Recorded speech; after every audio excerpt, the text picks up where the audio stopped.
నిండి ఉన్న దాన్ని బట్టి నోరు మాట్లాడు. త్రికరణ శుద్ధితో ఇక్కడున్న క్వాలిఫైడ్ ఎంపీ కంటెస్టెంట్ క్యాండిడేట్స్, వారికి ఎడ్యుకేషన్ ఉంది, వారికి ఎక్స్పీరియన్స్ ఉంది, వారికి నాలెడ్జ్ ఉంది, వారు అన్ని విధాలా క్వాలిఫైడ్. అయితే అవినీతిగా ఇప్పుడున్న ప్రధాన పార్టీలకు ఉన్నట్టు దాదాపు 1,00,000 కోట్లు ఖర్చు పెట్టే రెండు ప్రధాన పార్టీలు. ఎలక్షన్ కమిషన్ దేశంలో 9,000 కోట్లు సీజ్ చేసి ఊహకు అతీతం. ప్రపంచంలో ఎక్కడైనా చెప్పుకుంటే నవ్వు, సిగ్గుచేటు. జస్ట్ ఇప్పుడే మార్నింగ్ వచ్చాను అమెరికా నుంచి, మీకు చెప్పలేదు. సమిట్ అభివృద్ధి గురించి నేను వైజాగ్ నుంచి వెళ్ళాను. ఎందుకంటే పోలింగ్, ఇంటర్ పోలింగ్ మా అన్నీ చూసుకుంటుంటే క్రిస్టియన్స్ 2-3 లక్షలు, యూత్ 2-3 లక్షలు, బడుగు బలహీన వర్గాలు, స్టీల్ ప్లాంట్ వాళ్ళు మనం గెలుస్తున్నామని ఎంకరేజ్మెంట్. తమ్ముని కూడా అడుగుతున్నా, వీళ్ళని అడుగుతున్నా, అరే బాబు మనకి ఎలాగుంది వాళ్ళకి ఎలాగుంది సార్? ట్యాంపరింగ్ అని జరగకపోతే, ఈవీఎంలు రిప్లేస్ జరగకపోతే అప్పుడు వైసీపీకి వచ్చిన 4 లక్షలు ఇప్పుడు 3 వస్తాయి ఎక్కువైతే, అప్పుడు టీడీపీకి వచ్చిన 4,35,000 ఇప్పుడు ఎక్కువైతే ఒక 3-3.5 వస్తాయి. ఎందుకంటే వాళ్ళకి టీడీపీకి బీజేపీతో చేరినందువల్ల క్రిస్టియన్ ముస్లిం ఓటు 30% మైనస్ అయిందని. సో నేను అభివృద్ధి మీద కాన్సన్ట్రేట్ చేస్తున్నాను. ముఖ్యంగా నిరుద్యోగులకు ఉద్యోగాలు. 2, క్రైస్తవులు మణిపూర్ లాంటి ఘటనలు జరగకూడదని 4 లక్షల మందిలో 3 లక్షలు బయటకు వచ్చి ఓట్లు వేశారు. 14 లక్షలు హైదరాబాద్లో 50% పోలైంది, 48. ఇక్కడ మనకి సిటీలో 70% దాటింది. కానీ మా భయం ఏంటంటే నేను చెప్తుందే జరుగుతుంది. ఈవీఎం నిన్న రాత్రి కూడా, మొన్న రాత్రి కూడా మన దిలీప్ గారు వెళ్ళారు, కోఆర్డినేటర్ దిలీప్ గారు. రోజు ఆయన కూడా ఏజెంట్ కనుక ఇన్ఫర్మేషన్ ఇస్తున్నారు. షాకింగ్. వెనకని ట్రక్స్ ఏంటి, వెనకని జంప్ చేయడం ఏంటి, వెనకని ఫెన్సింగ్ కట్టకపోవడం ఏంటి, లైట్లు లేకపోవడం ఏంటి, నాకు కంటిన్యూగా ఇది నేను కమ్యూనికేట్ చేస్తున్నాను. అందుకనే తత్మ ఇష్యూలు మీరు మాట్లాడినవన్నీ ఇంపార్టెంట్. అది నెక్స్ట్ ప్రెస్ మీట్కి. ఇక్కడ మేము కోరుతున్నది ఏంటి అంటే 33 మంది విని ఏమో ఆ టీడీపీ వైసీపీ వాళ్ళు కోరట్లేదు అనుకుంటున్నా. ఎందుకంటే వారు 30 మందే, వారు ఒకరేమో బీజేపీతో డైరెక్ట్ అలయన్స్ టీడీపీ, ఇంకొకరేమో ఇండైరెక్ట్ అలయన్స్ వైసీపీ. సో ఈ 2 పార్టీల గురించి మేము చెప్పవసరం లేదు. వాళ్ళు ఎంత అవినీతి ఆకాశాన్ని అంటుకున్నారో మీకు తెలుసు. కానీ మేము వాళ్ళు 2 పార్టీలు అలయన్స్ కాక మిగతా మేము అందరం ఒకటయ్యాం. దేనికి ఒకటయ్యాం? అవినీతి జరగకుండా ఆపడానికి, ఈ అవినీతి పరులు ఓడించడానికి, కలిసి పనిచేయడానికి. అవినీతి జరగకుండా మా బాధ్యత, మేము రాత్రి పగలు ఉంటాం. సీసీటీవీ సడన్గా నేను ఎందుకు వచ్చానంటే చెప్పలేదు బ్రదర్కి తప్ప ఎవ్వరికి, మా స్టాఫ్కే చెప్పలేదు. సడన్గా నేను అమెరికా వెళ్ళాను. ఎందుకంటే ఢిల్లీ వెళ్ళాను. ఎలక్షన్ కమిషన్ వారికి మినిస్టర్ గారు లెటర్ రాయమంటే రాశా. మాకు వీళ్ళకి యాక్సెస్ ఇస్తే నేను అమెరికా నుంచి చూసుకుందును. మేమేం అడుగుతున్నాం? వెబ్ లింక్ లైవ్ కవరేజ్ 2019లో మిత్రులకి ఇచ్చింది మేము అడుగుతున్నాం. ఇంకేం అడగట్లా. మీకులాగా మేము ఓటింగ్ మెషిన్కి వెళ్ళి లోపల మేము ట్యాంపర్ చేస్తామంట్లా. ఆ ట్యాంపరింగ్ అన్నది మీరు చేయగలరు. మరి ఇంత 3 టైర్ సిస్టమ్ ఉందన్న నేను ఇవాళ మార్నింగ్ చెప్పాను. డాక్టర్ మల్లికార్జున్ గారు, మీ మీద నాకు అనుమానం లేదు, కానీ మీరు రిటర్నింగ్ ఆఫీసర్, నేను క్యాండిడేట్ కనుక నేను చెప్తున్నా, నాకు ఎవరి మీద నమ్మకం లేదు. పోలీస్ ఫోర్స్లు ఎవరి? Central CRPF, central force, state police, state officers, ముగ్గురిని మేము నమ్మట్లేదు. 1% నమ్మట్లేదు. అది అన్నీ ఇవన్నీ మీరు అసలు మీడియా ఎందుకు రిపోర్ట్ చేయట్లేదు? నాకు అంటే వైజాగ్లో జరుగుతుంది, నేను షాక్ అవుతున్నాను. ఆంధ్రప్రదేశ్ ఎంత రిపోర్ట్ చేస్తున్నారు మీరు? ఎంత గోండాయిజం, ఎంత రౌడీయిజం, ఎంత కొట్టుకోవడం, ఎంత బ్లడ్ షెడ్. ఈ ఎలక్షన్ మరలా కంటెస్ట్ చేయాలా వద్దన్నది కోర్టుకి వెళ్ళి నేను వాదిస్తా. మిత్రులను తీసుకొని వెళ్తా, హైకోర్టుకి వెళ్తాం, సుప్రీంకోర్టుకి వెళ్తాం. జూన్ 4th ముందు మాకు సీసీటీవీ కెమెరాలు ఈరోజు 4:30కి రమ్మన్నారు డాక్టర్ మల్లికార్జున, మన రిటర్నింగ్ ఆఫీసర్ ఐఏఎస్. ఈరోజు ఇవ్వకపోతే, ఏజెంట్లు ఇవ్వకపోతే నైట్ నేను ప్రిపేర్ చేసి మార్నింగ్ లంచ్ మోషనో హౌస్ మోషనో ఏదో మోషన్ తీసుకొని రేపే నేను ఏపీ హైకోర్టులో, ఎందుకంటే చట్ట ప్రకారం మా ఫండమెంటల్ రైట్స్ని వాళ్ళు వైలేట్ చేస్తున్నారు, దానికి కొరకు మేము ఫైట్ చేస్తాం. ఈరోజు ఈ ప్రెస్ మీట్ ఒకే ఒక కారణం, అవినీతి జరిగింది, అవినీతి జరుగుతుంది, అవినీతి కంటిన్యూ అవుతుంది, మేమేం చేయలేని పరిస్థితి.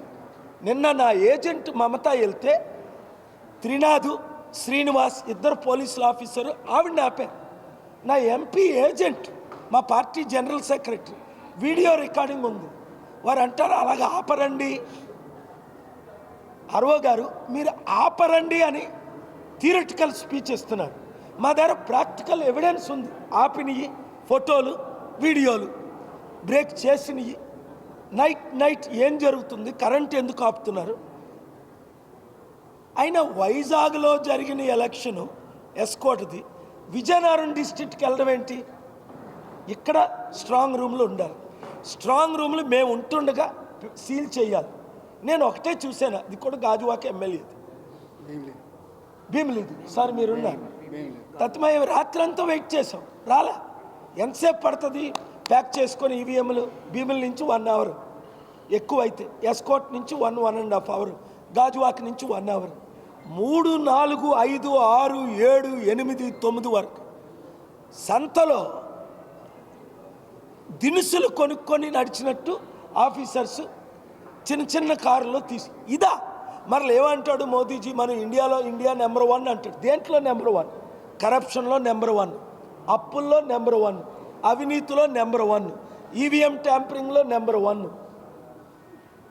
డబ్బులు పంచి ఓట్లు వేసుకోవడంలో నెంబర్ 1. 197 దేశాల్లో 155 దేశాలు తిరిగాను. ఏ దేశంలో కూడా డబ్బు పంచి ఓట్లు అడగరు, డబ్బు పంచితే ఓట్లు వేయరు, మన దేశం తప్ప.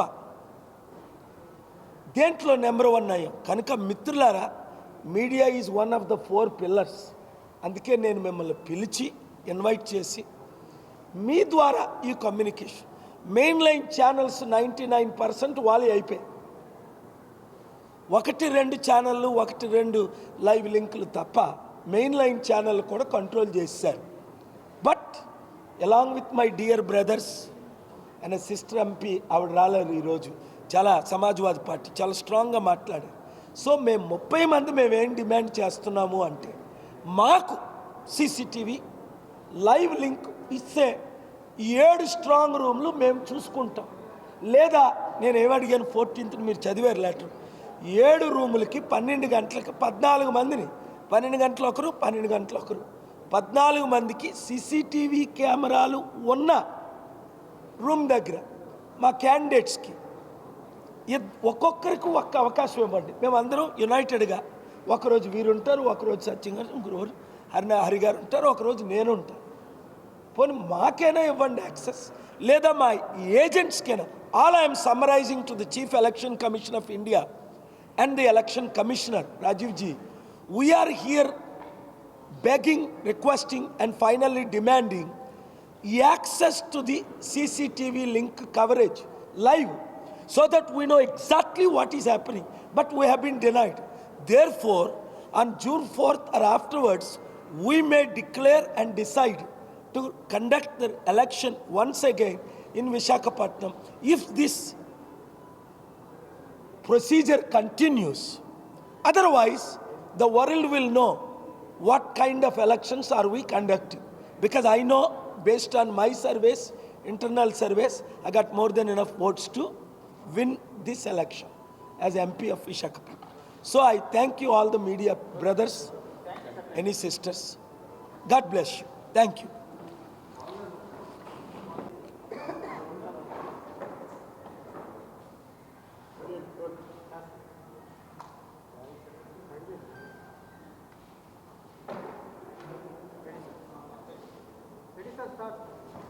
మీడియా మిత్రులకు, నాతో కూర్చున్న విశాఖపట్నం పార్లమెంట్ అభ్యర్థులుగా కంటెస్ట్ చేసిన క్యాండిడేట్స్కు నా హృదయపూర్వక వందనాలు. 1 అవర్ బ్యాక్ మరలా ఆర్ఓ గారు డాక్టర్ మల్లికార్జున్ గారితో మరొకసారి స్పష్టంగా మాట్లాడారు. మా డిమాండ్ ఏంటంటే పార్లమెంట్ ఎలక్షన్ విశాఖపట్నం 7 స్ట్రాంగ్ రూమ్స్కి నలుదిక్కుల సీసీటీవీ కెమెరాలు పెట్టి ఆ లైవ్ లింక్ మాకు క్యాండిడేట్లకి ఇవ్వాలని supreme court guidelines, election commission guidelines ప్రకారం నేను అడగడం జరిగింది. 14th వీరి సమక్షంలో వారు కూడా ఇండిపెండెంట్గా అడగడం జరిగింది. మరి ఒకసారి మేము ఈ 33 క్యాండిడేట్ల సిగ్నేచర్స్ స్వీకరించి ఆర్ఓ గారికి, ఆంధ్రప్రదేశ్ CEO మీనా గారికి, chief election commission Rajiv Kumar గారికి, అలాగే చీఫ్ జస్టిస్ ఆఫ్ ఇండియాకి, ఇతరులకు మేము కాపీ పెడుతున్నాం. ఇప్పుడు వరకు ఎందుకు ఇవ్వలేదు ఇంతకుముందు ఇచ్చినట్లు? దీనికి బాధ్యులు ఎవరు? లేదు సార్, మాది 3 టైర్ సెక్యూరిటీ ఉంది. డాక్టర్ మల్లికార్జున్ గారు అంటే నాకు చాలా గౌరవం, కానీ ఇక్కడ ఆర్ఓగా ఆయన ఉన్నారు కాబట్టి క్యాండిడేట్లుగా మేము వారు అథారిటీ కాబట్టి వారికి లెటర్లు రాస్తున్నాం. వారు 15th ఒక రిప్లై ఇచ్చారు. ఎలక్షన్ కమిషన్ ఆర్టికల్ 13 కోట్ చేసి అది నేను ఇన్వెస్టిగేట్ చేయించాను. Supreme court retired judges, high court judge, అలాగే అడ్వకేట్స్ ద్వారా ఈ 7 days మేము అదే చేసాం. పార్లమెంట్లో పెట్టిన బిల్లు, అసెంబ్లీలో పెట్టిన బిల్లు, ఎలక్షన్ కమిషన్కి ఇచ్చిన అథారిటీస్ ఏంటి? అయితే మా ఫండమెంటల్ రైట్స్ ఏంటి? సిటిజన్స్గా, ఎస్పెషలీ క్యాండిడేట్స్గా, because we're representing the people of Visakhapatnam. వారు ఎలక్షన్ కమిషన్ వారు బిల్ పాస్ చేయడానికి లేదు, వాళ్ళకి పవర్స్. పార్లమెంట్కి ఉంది, అసెంబ్లీకి ఉంది. పార్లమెంట్ ఏమిచ్చింది? వాళ్ళకి అథారిటీస్ ఇచ్చాయి, గైడ్లైన్స్ ఇచ్చి. ఆ గైడ్లైన్స్లో ఈ 13 రాలేదు. అది నేను కోట్ చేసి మరలా 18 మరో లెటర్ రాశాను. మరలా ఈరోజు ఇంకొక 3 పేజ్ లెటర్ ఇప్పుడు 12:20కి రాయడం జరిగింది. అది ఆర్ఓ గారికి, ఏపీ చీఫ్ ఎలక్షన్ కమిషన్కి, చీఫ్ ఎలక్షన్ ఆఫీసర్కి, ఇండియన్ చీఫ్ ఎలక్షన్ కమిషన్కి పంపిస్తున్నాం. ఆ తరువాత జరిగిన విషయాలు మా కోఆర్డినేటర్ దిలీప్, అలాగే మన ఎంపీ క్యాండిడేట్ హరి గారు, ఇండిపెండెంట్ క్యాండిడేటు, వీరందరూ కూడా వెళ్ళి, సూర్యం గారు, నేను పర్సనల్గా, జగదీష్ గారు, గణపతి గారు, కృష్ణ గారు, ఇతరులు వీరు కూడా వెళ్ళి ఆర్ఓని కలవడం జరిగింది. వారు కూడా లెటర్లు రాయడం జరిగింది. ఇక్కడే మేము న్యాయం చేయలేకపోతే పార్లమెంట్లో ఎట్లా న్యాయం చేస్తాం? ప్రజలకు ఎట్లా న్యాయం చేస్తాం? కనుక మరొకసారి అందులో ఈ 7 రోజులు జరిగిన షాకింగ్ ఫ్యాక్ట్స్ ఉన్నాయి. అన్నీ చెప్పలేం, కానీ టైం లేదు కనుక 2-3 పాయింట్స్ నేను చెప్తాను. తర్వాత వారు కూడా వారి ఎక్స్పీరియన్స్ చెప్తారు. నెంబర్ 1, మీటింగ్లో సంతకం లెటర్ పంపిద్దాం. ప్రెస్లో అలా డిస్టర్బ్ చేయకూడదు. సిస్టర్ వస్తే కూర్చోబెడదాం. చాలాసార్లు అలాగే ఇన్ రైటింగ్ కూడా ఇచ్చాను, సైటేషన్స్ ఇచ్చి. సో ఇప్పుడు ఈ గణపతి గారు, ఇటు సైడ్ ఉన్న గణపతి గారు, మీరు 1 minute ఎక్స్ప్రెస్ చేస్తే వాళ్ళ క్వశ్చన్ అండ్ ఆన్సర్స్కి మీరు కూడా. నమస్కారం.